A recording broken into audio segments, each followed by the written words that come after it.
great night. His defending, his leadership, and for again, he had a decent time at United himself, but he's doing well, and his penalty, all credit to him. I thought he was outstanding. How good were those Middlesbrough penalties? Well, he said they've been practicing them all week. It looked like it because, like, I thought both goalkeepers had no chance in the way that they were diving around the place. It didn't look like any of the keepers were ever going to make a save. Keepers were dreadful. They were dreadful. But it was going to take someone to miss. Unfortunately for Elanga, it was him. But they stayed in the game. You stay in the game, you got a chance. So Elanga had a couple of chances, particularly that header. He missed a couple in the game. He came on. He's obviously a player for the future, and this will hurt him. Again, the criticism, you would say, you got to hit the target, make the keeper save it.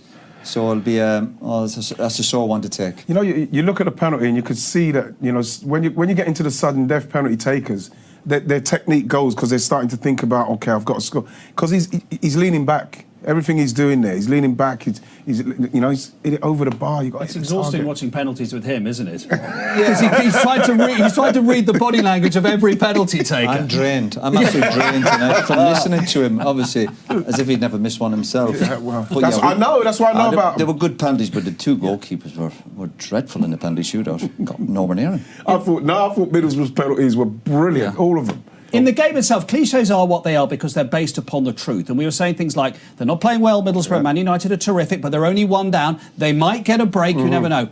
And they got a break. They got it, and they deserved a break. And they had a bit of luck. Obviously, there'll be controversy over the handball. But they grew into the game in the second half, particularly on the counter-attack. They looked a bit more of a threat. They were getting bodies in the box. And you could say that they certainly in the second half performance deserved the equaliser. A bit fortunate.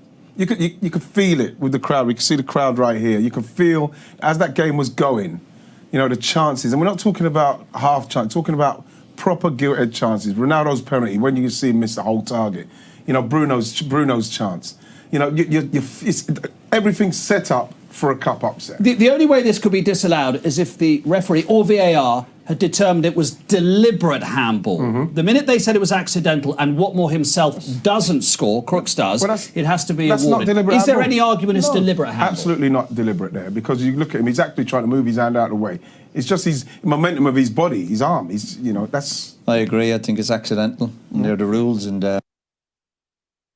no, you listen, you have to take that bit of luck on the night. And there's Crooks at the back post to make it 1-1. Let's hear them.